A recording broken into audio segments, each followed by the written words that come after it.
Hello అందరికీ, అందరూ ఎలా ఉన్నారు? నేను ఇప్పుడు చేయబోతున్నది వచ్చేసి బీట్రూట్ సోయా పులావు. దీనిలో ఏ కర్రీ లేకపోయినా కూడా సూపర్ టేస్టీగా ఉంటుంది.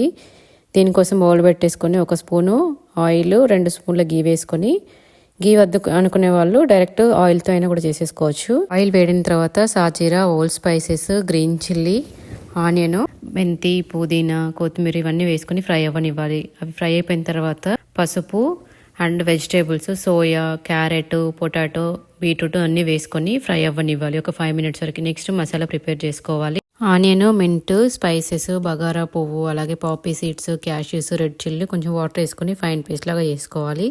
ఇప్పుడు వెజిటేబుల్స్ కుక్ అయిపోయినాయి. అందులో టేస్ట్కి సరిపడినంత సాల్ట్, చిల్లీ పౌడర్ వేసుకొని ఇందాక ప్రిపేర్ చేసుకున్న మసాలా కూడా వేసేసుకుని ఫ్రై అవ్వనివ్వాలి ఒక 5 మినిట్స్. మసాలా కూడా మంచిగా వెజిటేబుల్స్ పట్టింది. ఇప్పుడు ఇందులో రైస్ యాడ్ చేసుకుని ఒక 2 మినిట్స్ ఫ్రై అవ్వనిచ్చేసి 1 3/4 కప్పు వాటర్ యాడ్ చేసుకొని ఒక విజిల్ వచ్చేంత వరకు పెట్టేసుకొని కుక్ చేసుకోవాలి.